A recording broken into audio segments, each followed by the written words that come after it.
Hello students, कैसे हो आप सभी। आप सभी लोगों का स्वागत है वोल्केनो आईएएस के इस प्लेटफॉर्म पे। स्टूडेंट्स, अगर हम बात करें यहाँ पे, तो ये लेक्चर हमारा सतीश चंद्रा का लेक्चर है। सतीश चंद्रा वो बुक है जो मेडिवल इंडिया के लिए पढ़ी जाती है। तो मेडिवल इंडिया के लिए आपकी ये बुक हम कंप्लीट करवा रहे हैं, सतीश चंद्रा। सतीश चंद्रा की इस किताब के अंदर हमने जो त्रिकोणीय संघर्ष हुआ था 3 डायनेस्टीज का, जिसमें हम गुर्जर प्रतिहार डायनेस्टी की बात करें, पाल डायनेस्टी की बात करें या राष्ट्रकूट डायनेस्टी की बात करें, तो तीनों डायनेस्टी का जो संघर्ष हुआ था कन्नौज की पावर के लिए, कन्नौज की पावर को टेक ओवर करने के लिए, तो उसके बारे में हमने रीड किया इससे पहले वाले जो लेक्चर्स थे उनके अंदर में। अभी जो लास्ट लेक्चर के अंदर हमने रीड किया था कि जो ट्रेड का जो सिस्टम है वो किस तरीके से चला करता था 800 से लेकर जो 1200 के बीच का जो टाइम पीरियड था उस समय में। इसके अलावा स्टूडेंट्स, हमने चोल एम्पायर के बारे में भी रीड किया था हमारे प्रीवियस लेक्चर्स में। तो स्टूडेंट्स, यहाँ पे हमने ट्रेड के बारे में देखा कि कैसे इंडिया का जो ट्रेड है वो वेस्टर्न पावर्स जो हुआ करती थी, जैसे रोम का एम्पायर था, पर्स ईरान के अंदर में जो एम्पायर हुआ करता था, तो ईरान का एम्पायर और रोम का एम्पायर जब डिक्लाइन हुआ, उनके एम्पायर के डिक्लाइन के साथ ही इंडिया का जो ये ट्रेड है यहाँ पे ये चेंज होगा। जो ट्रेड है वो चेंज किस तरीके से होगा स्टूडेंट्स, कि इंडिया अब ईस्टर्न साइड के जो कंट्रीज़ हैं, जैसे हम बात करें जो चाइना है या साउथ ईस्ट एशिया की जो कंट्रीज़ हैं, उनके साथ में जो अपना ट्रेड है वो स्टार्ट करेगा। यहाँ पे फिर अरेबियन पेनिनसुला के अंदर जो अरेबियन एम्पायर्स का जो इस्टेब्लिशमेंट होगा, वहाँ से फिर कुछ जो हमारे मालाबार कोस्ट के जो इम्पोर्टेंस है उसके बारे में हमने देखा कि जो यहाँ पे जो चाइना के साथ में डायरेक्ट कांटेक्ट नहीं होता है अरेबियन पीपल्स का, जो अरेबियन एम्पायर के अंदर जो रहा करते थे जो लोग, यहाँ पे इंडियंस एक मीडिएटर के रूप में काम किया करते थे। तो इसी समय में जो 800 से लेकर जो 1200 का जो पीरियड है, जिसमें हम बात करें कि जो हमारी 9वीं सेंचुरी है, 9th सेंचुरी से लेकर जो 12th सेंचुरी तक का पीरियड है, तो इस पीरियड के अंदर एजुकेशन का जो सिस्टम है वो किस तरीके से था, साइंटिफिक डेवलपमेंट कैसे हुई, रिलीजन का एजुकेशन के ऊपर क्या इफ़ेक्ट था। तो इन सब जो पॉइंट्स हैं इन सब के बारे में यहाँ पे हम देखते हैं स्टूडेंट्स। इसके बाद में एक और लेक्चर होगा इस चैप्टर से रिलेटेड, जिसके अंदर हम जो सोशल स्टेटस है, वुमेन्स का स्टेटस कैसा था, महिलाओं की स्थिति ख़राब होने लग गई थी या उनको जो स्टेटस था, इक्वलिटी का स्टेटस था, उन सब की बात करेंगे। उसी में हम जो रिलीजियस जो इंस्टीट्यूशंस हैं उनकी बात करेंगे। तो यहाँ पे अगर हम बात करें स्टूडेंट्स, एजुकेशन बेसिकली साइंस में और रिलीजियस लर्निंग में अगर एजुकेशन सिस्टम की बात करें, तो स्टूडेंट सबसे इम्पोर्टेंट बात आपको इस समय में 8वीं शताब्दी से लेकर जो 12वीं शताब्दी का पीरियड है, इस समय में आपको मास एजुकेशन से रिलेटेड ऐसा कोई आइडिया आपको दिखाई नहीं देगा। कि जिस तरीके से आप देखिए प्रेजेंट कंटेक्स्ट में जो गवर्नमेंट की रिस्पॉन्सिबिलिटी होती है, जैसे जो सर्व शिक्षा अभियान है, राष्ट्रीय माध्यमिक शिक्षा अभियान है, इन सबको मर्ज करके एक समग्र शिक्षा अभियान गवर्नमेंट के द्वारा बनाया गया, समग्र शिक्षा अभियान। और इस समग्र शिक्षा अभियान के अंदर ही यहाँ लोगों को एजुकेशन जो प्रोवाइड करवाना गवर्नमेंट की रिस्पॉन्सिबिलिटी है। तो उसी तरीके का जो सेम सिस्टम है कि मास एजुकेशन का यहाँ पे आपको कोई कॉन्सेप्ट नहीं मिलेगा। ये कॉन्सेप्ट तो आपको ब्रिटिश के समय में भी नहीं था। ब्रिटिश के समय में भी जो गवर्नमेंट की रिस्पॉन्सिबिलिटी नहीं थी कि सभी लोगों को यहाँ पे जो एजुकेशन है वो प्रोवाइड किया जाए। पीपल जो बेसिकली यहाँ पे जो कुछ सीखा करते थे वो अपनी जो लाइवलीहुड के थ्रू जो उनको सीखने को मिलता था वही सब यहाँ पे सीखा करते थे। Reading and writing were confined, एक स्मॉल सेक्शन के अंदर ही कन्फाइंड था। रीडिंग और राइटिंग का जो सेक्शन है मोस्टली जो ब्राह्मण्स या जो अपर क्लासेज हैं, जो स्ट्रेटा बने हुए थे सोसाइटी के अंदर में, जिसमें जो कायस्थ पीपल्स हैं, जो ट्रेडर्स हुआ करते थे, तो उन्हीं के अंदर में यहाँ पे आपको एजुकेशन जो सिस्टम है वो देखने को मिलेगा। तो एजुकेशन सिस्टम की अगर हम बात करें स्टूडेंट, तो education system basically mass base नहीं था, एक स्मॉलर सेक्शन के अंदर में था। और यहाँ पे आपको देखने को मिलेगा कि उस समय में इंडिया में ऐसी कोई डायनेस्टी नहीं थी जो लंबे समय के लिए रूल करेगी। तो कोई भी डायनेस्टी लंबे समय के लिए रूल करने वाली ना होने की वजह से आपको यहाँ पे काफ़ी कुछ देखने को मिलेगा कि यहाँ पे जो एजुकेशन है, जो ट्रेड है, ऐसे जितने भी जो कॉन्सेप्ट्स हैं, जितने भी जो टूल्स हैं एडमिनिस्ट्रेशन के, इन सब के अंदर में डिक्लाइन होता हुआ दिखाई देगा। वेलफेयर ऑफ पीपल्स की जो स्कीम्स हैं, जिस तरीके से लोगों को जो सहायता मिलती थी गवर्नमेंट के द्वारा, वहाँ भी आपको यहाँ जो डिक्लाइन है वो होता हुआ दिखाई देगा। स्टूडेंट्स, इसके अलावा अगर हम रिलीजियस इंस्टीट्यूशंस की बात करें तो यहाँ पे बताया गया है कि कभी कभी कुछ एरियाज़ में ऐसे कुछ एरियाज़ हैं जहाँ पे जो बेसिकली टेम्पल के द्वारा, जो टेम्पल जो होते हैं, जो बेसिकली एक रिलीजन का बेसिक हम बात करें कि रिलीजन का जो जो एक्टिविटीज़ हैं जिनको प्रमोट करना उनका बेसिक वर्क होता है रिलीजियस एक्टिविटीज़ को, तो उन टेम्पल्स के द्वारा भी कभी एक एजुकेशन का यहाँ पे जो हब है, एजुकेशन सेंटर के रूप में उभरते थे उस समय में। यहाँ पे आपको जानकारी मिलेगी कि उस समय में बेसिकली जो एजुकेशन की जो फिलोसफी है जो अडॉप्ट की जाती थी चिल्ड्रंस के द्वारा, या चिल्ड्रंस के अलावा अगर हम बात करें कि जो एजुकेशन का सिस्टम हुआ करता था, बेसिकली स्टूडेंट्स को अपने गुरु के घर जाना होता था, उन्हीं से कुछ सीखना होता था। उसके बाद में उनको दक्षिणा गिफ्ट भी देनी होती थी, इसको दक्षिणा बोलते हैं। उसमें गुरु से दक्षिणा एक्सेप्ट करते थे अपने। यहाँ पे बात करें कि जो उनका शिष्य हुआ करता था, देखिए कि आपको अगर हम बात करें कि जिस तरीके से महाभारत और अपने जो एपिक्स हैं, ग्रेट एपिक्स जो इंडिया के हैं, उनके बारे में जो माइथोलॉजी से रिलेटेड एपिक्स हैं उनमें रीड किया होगा कि हमारे जितने भी जो अवतार हुए हैं यहाँ पे हिंदू धर्म के अकॉर्डिंग, तो उन सभी लोगों ने अपने गुरु के घर गए हैं, शिक्षा ग्रहण की है, बाद में अपना वो जो बोलते हैं दक्षिणा भी दी है। जिस तरीके से एकलव्य जो द्रोणाचार्य को गुरु मानते थे, उनके द्वारा भी दक्षिणा ली गई, उनका अंगूठा ले लिया गया था। तो इस तरीके से स्टूडेंट्स यहाँ पे है जो बेसिकली बताया गया है, वहाँ पे एजुकेशन का पर्पज़ किस तरीके से हुआ करता था। मेन सब्जेक्ट जो लोग पढ़ा करते थे वो वहाँ पे वेद को पढ़ा करते थे, ग्रामर को पढ़ा करते थे, लॉजिक के बारे में बात किया करते थे, और फिलोसफी से रिलेटेड वहाँ स्टडी हुआ करती थी। The study of politics which include the political morality was popular among the nobility. जो नोबल्स हुआ करते थे, जो हायर सेक्शन से रिलेटेड लोग हुआ करते थे, वहाँ पे यहाँ पे मोरल जो पॉलिटिकल में जो मोरलिटी है उसकी भी बात किया करते थे। The nobles contribute in the branch of study is was the Kamandaka नीति सारा बेसिकली पॉलिसी से रिलेटेड है यहाँ पे। तो कामंद का नीति सारा बेसिकली जो मोरलिटी की बात की गई है, नीति की बात की गई है यहाँ पे।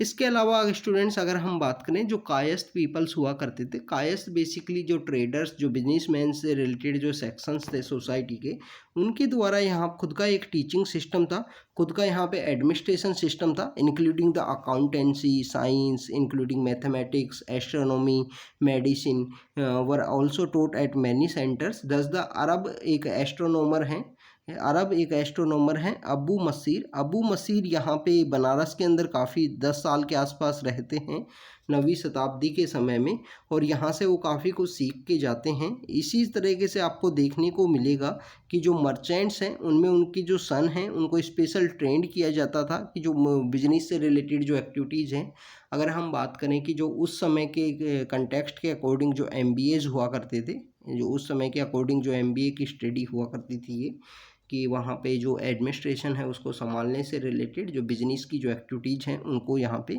संभालने से रिलेटेड वहाँ टीचिंग की जाती थी। इसके अलावा अगर हम बात करें स्टूडेंट्स वहाँ पे एजुकेशन के सेंटर्स की, तो एजुकेशन एक मोर फॉर्मल काइंड की एजुकेशन हुआ करती थी, जहाँ पे सबसे ज़्यादा जो सेक्युलर काइंड ऑफ एजुकेशन है उसके ऊपर कम्प्लीटली जोर दिया जाता था कि सेक्युलर एजुकेशन है वो सभी को प्रोवाइड की जाए।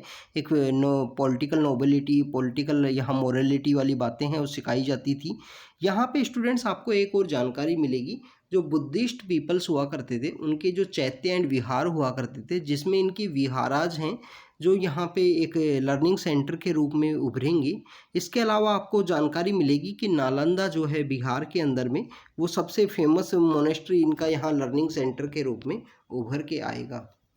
तो स्टूडेंट सबसे इम्पोर्टेंट बात ये है कि जो रिलीजियस जो इंस्टीट्यूशंस थे वो भी यहाँ पे जो एजुकेशन है उनके अंदर कंट्रीब्यूट करते हुए आपको दिखाई दे रहे हैं।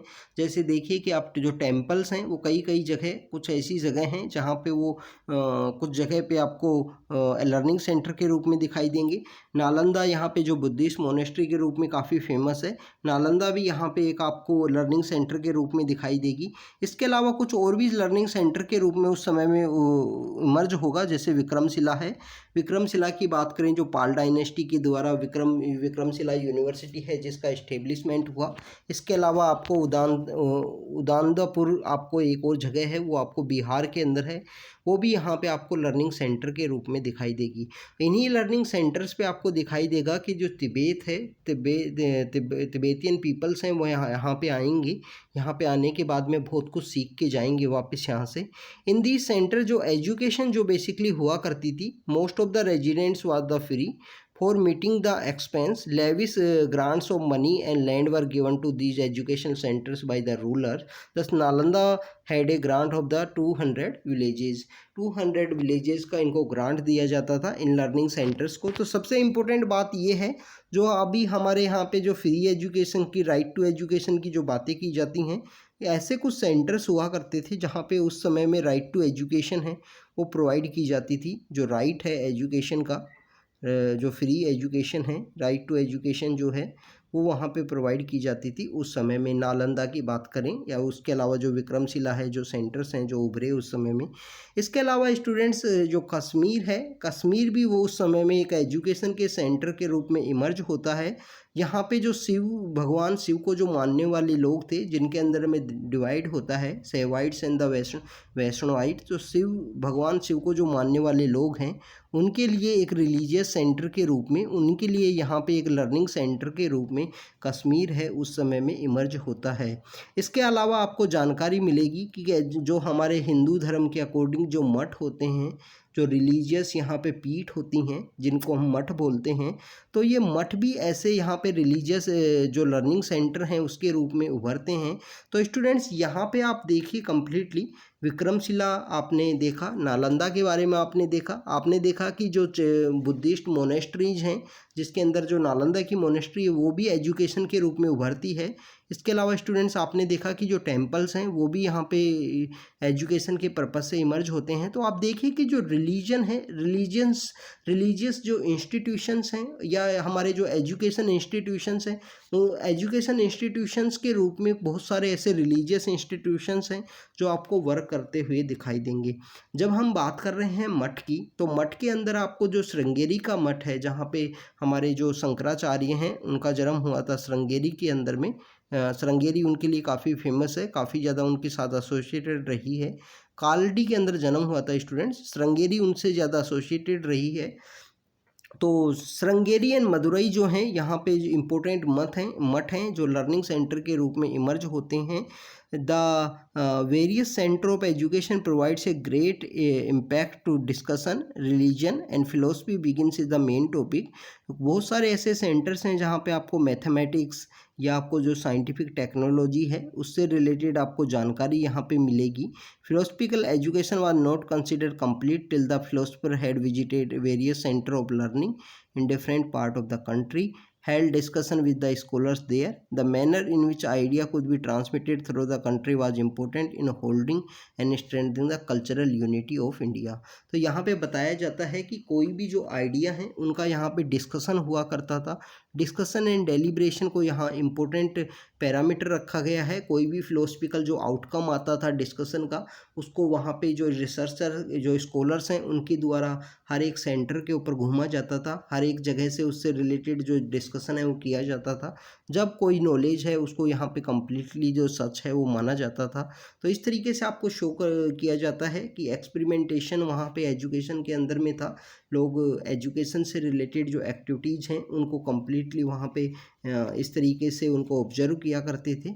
इसके अलावा स्टूडेंट्स आपको देखने को मिलेगा कि जो साइंस से रिलेटेड जो एजुकेशन है उसके अंदर यहाँ पे आपको डिक्लाइन देखने को मिलेगा। Decline course of the time के साथ में आपको क्यों देखने को मिलेगा स्टूडेंट्स, कि इस पीरियड में जो साइंस से रिलेटेड जो एजुकेशन है उसको बेसिकली जो फंडिंग करने वाला कोई भी यहाँ पे उसको फंड करने वाली कोई ऐसी डायनेस्टी नहीं थी, कोई ऐसा यहाँ पे कोई किंग नहीं था जिसको कोई लिटिल बिट ही इंटरेस्ट था यहाँ पे जो साइंस के अंदर में। तो ये भी एक मेन रीज़न है कि जिसकी वजह से यहाँ पे आपको जो साइंटिफिक जो डेवलपमेंट है वो आपको काफ़ी स्लो दिखाई देगा। बट उस समय में भी कुछ हमारे ऐसे एस्ट्रोनॉमर्स हुए जिन्होंने काफ़ी अच्छा वर्क किया। स्पेशल अगर हम बात करें मैथमेटिक्स के अंदर जो भास्करा हैं, भास्करा की बुक है लीलावती, तो उन्होंने उसको बुक को उसी समय में लिखा था। स्टैंडर्ड टेक्स्ट है ये उस समय की ये मैथमेटिक्स के अंदर में।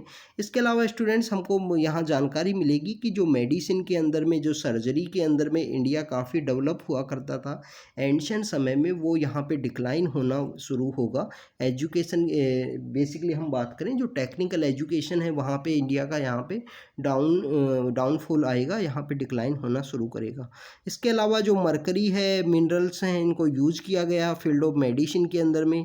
मैनी बुक्स हैं जो रिटर्न की गई हैं प्लांट के ऊपर में, प्लांट साइंस के ऊपर में एंड ट्रीटमेंट ऑफ एनिमल्स के ट्रीटमेंट से related. But no way was found for breeding fine quality of horses so that India remain dependent on import of horses from the central Asia.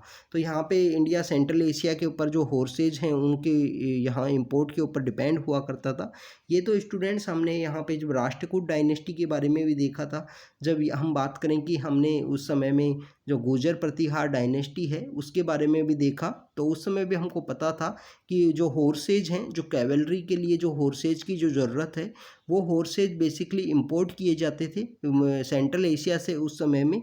तो ये यहाँ पे दिखाता है कि जो साइंटिफिक जो यहाँ पे बायोलॉजिकली जो एडवांस स्टडी है मेडिसिन से रिलेटेड या एनिमल से रिलेटेड, वो यहाँ पे स्टार्ट नहीं हुई थी। उसके स्टार्ट ना होने की वजह से हमको यहाँ पे देखने को मिलता है कि इंडिया कम्प्लीटली डिपेंड था वहाँ पे जो सेंट्रल एशिया है। इसके अलावा साइंटिफिक डेवलपमेंट में इस समय में जो अरेबियन जो कंट्रीज़ हैं या अरब और ईरान के जो कंट्रीज़ हैं अरेबियन पेनिनसुला के, वहाँ पे आपको साइंटिफिक डेवलपमेंट देखने को मिलेगा। तो स्टूडेंट्स मेन यहाँ पे ये आउटकम ये है कि साइंस की जो स्टडी है वो आपको स्टैग्नेंट देखने को मिलेगी। साइंस के अंदर इतनी ग्रोथ नहीं देखने को मिलेगी। क्यों नहीं देखने को मिलेगी स्टूडेंट्स? क्योंकि उस समय में जो सोसाइटी है वो भी स्टैग्नेंट हो गई थी। इंडिया का जो ट्रेड है, ट्रेड डिक्लाइन हुआ, सोसाइटी के अंदर चेंज आना स्टार्ट हुए। इसके अलावा कोई ऐसी डायनेस्टी नहीं थी जो यहाँ पे उसको पैट्रोनाइज कर सके साइंटिफिक डेवलपमेंट को। तो यहाँ पे जो सोसाइटी का जो इफेक्ट है जी होल जो सोसाइटी है उसका यहाँ पे आपको ग्रोथ है वो डिक्लाइन देखने को मिलेगा। उसी की वजह से जो साइंटिफिक जो यहाँ पे डेवलपमेंट है उसके अंदर भी स्टैग्नेशन आपको देखने को मिलेगा। स्टूडेंट्स इसी के साथ में यहाँ बताया गया है कि जो भी कुछ रिसर्च है जो यहाँ पे की जाती थी वो बेसिकली कुछ लोग हैं जो आइसोलेटेड वे में अपना कुछ टेक्निकल एडवांसमेंट किया करते थे। इसके अलावा कुछ और भी रीजन बताए गए हैं जिसमें अल बरूनी ने बताया है। अल बरूनी कौन है और इनकी कौन सी फेमस किताब थी उसके बारे में ज़रूर आप कमेंट सेक्शन के अंदर बताना।